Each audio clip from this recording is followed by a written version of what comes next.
इसके लिए मैंने राज्यपाल अभिभाषण जो सुना, लगभग 1 घंटा 21 मिनट सुना, और उस राज्यपाल अभिभाषण के अंदर हम सुन रहे थे और कोई उम्मीद थी कि इस भाषण के अंदर हमारे आदिवासी समाज के और मकानों के पट्टे और जमीनों को खातेदारी को लेके कुछ बात होगी, लेकिन ऐसा कोई हुआ नहीं। बड़ा दुख हुआ। हालिया अभिभाषण से हमें ये उम्मीद थी कि अनुसूचित क्षेत्र में वर्षों से वन अधिकार पट्टों के लिए संघर्ष कर रहे आदिवासी परिवार की पीड़ा पर ठोस बात होगी, लेकिन हकीकत यह है कि आज भी पीढ़ियों से वन विभाग और चरागार और बिलाना भूमि पर रहने वाले आदिवासी परिवार कागजी और जटिलता और प्रशासनिक उदासीनता के कारण वन विभाग अधिकारों से वंचित है।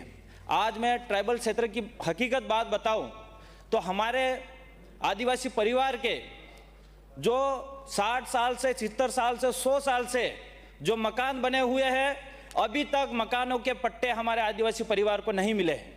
आज भी आदिवासी समाज वहां पे बिलानाम जमीन और चरागार जमीन पे बैठा हुआ है और उनकी पेलेंटियां चल रही है और सरकार के द्वारा कैंप लगाए जाते हैं, लेकिन उस पेलेंटिया के भी खाते अभी तक हमारे आदिवासी समाज के नहीं मिले हैं। मैं सरकार से आग्रह करूंगा कि विशेष कैंप लगाकर तमाम आदिवासी परिवार जो आज तक 70 साल 100 साल से वंचित है उनके पट्टे दिए जाए। कि बिंदु संख्या 17 में शिक्षा, सामाजिक परिवर्तन और उज्जवल भविष्य की आधारशिल बताया गया है, लेकिन मैं हकीकत डूंगरपुर जिले की जमीनी सच्चाई यह है 98 जर्जर विद्यालय को शिफ्ट करने के आदेश जारी कर दिए गए, जिसमें से 12 सिंगल शिफ्ट और 86 डबल शिफ्ट में चलाने के निर्देश दिए गए और निर्देश आनंद फानंद में दिए गए। अभिभावक को इसकी जानकारी तक नहीं दी गई। मेरी विधानसभा में 22 विद्यालय इसमें शामिल हैं, जिसमें बच्चों की परेशानी उठ रही है और अभिभावक को यह पता नहीं है कि हमारा बच्चा सुबह उठ के कौन सी स्कूल में जाएगा और स्थानांतरण हो गया है। मैं सरकार से निवेदन करना चाहूंगा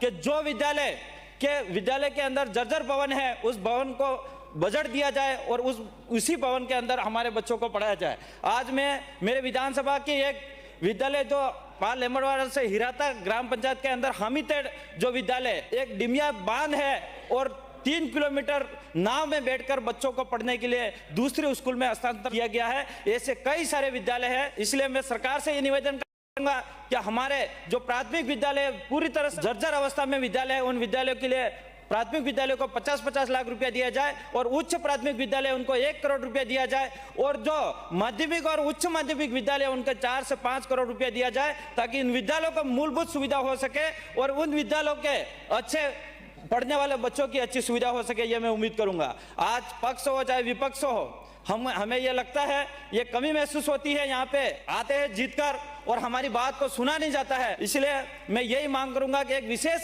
शिक्षा विभाग को बजट दिया जाए ताकि हमारे बच्चों के भविष्य के साथ खिलवाड़ नहीं हो सके। ये मैं चाहूंगा। अभिभाषण के अंदर बिंदु संख्या 22 के अंदर यह लिखा 2 वर्षों में 185 कॉलेज भवन बन गए और 71 नए कॉलेज खुले हैं, लेकिन मेरे विधानसभा की बात करूं 2023-24 के अंदर जो स्वीकृत महाविद्यालय है 4.5 करोड़ बजट था, आज भी वो भवन नहीं बना है। कॉलेज पुरानी पंचायत समिति भवन में चल रहा है, जबकि कॉलेज स्वीकृत है और पैसा भी स्वीकृत है, तो निर्माण क्यों नहीं हुआ? ये मंत्री महोदय से मैं आग्रह करूंगा कि जल्द से जल्द कॉलेज का काम चालू करा जाए, ताकि हमारे जो इस कॉलेज में पढ़ने वाले विद्यार्थी उन पुरानी पंचायत समिति भवन में नहीं बैठे। जर्जर अवस्था, वहां शौचालय की सुविधा नहीं है, बच्चे भारी समस्या में है। मंत्री महोदय से भी निवेदन करना चाहूंगा कि नए महाविद्यालय 4.5 करोड़ रुपया बजट पास हो चुका है, लेकिन अभी तक काम चालू नहीं हुआ है, तो इसकी क्या समस्या आ रही है? विशेष करके हमारे डूंगरपुर जिले के अंदर सबसे ज्यादा किसान है और मेरे विधानसभा के अंदर भी किसान ज्यादा है, तो 60 नंबर पॉइंट पे डेयरी विकास के लिए 1000 करोड़ रुपया का बजट राज्यपाल अभिभाषण में बताया गया है, लेकिन डूंगरपुर जिले की हकीकत यह है कि सरस डेयरी सहकारी संघ शाखा डूंगरपुर पिछले कई वर्षों से खंडर बनी हुई है। उसके आसपास प्रभावशाली लोगों के द्वारा अतिक्रमण किया जा रहा है, जबकि जिले में 28 से 32 RMD गुणवत्ता दूध उपलब्ध है। फिर भी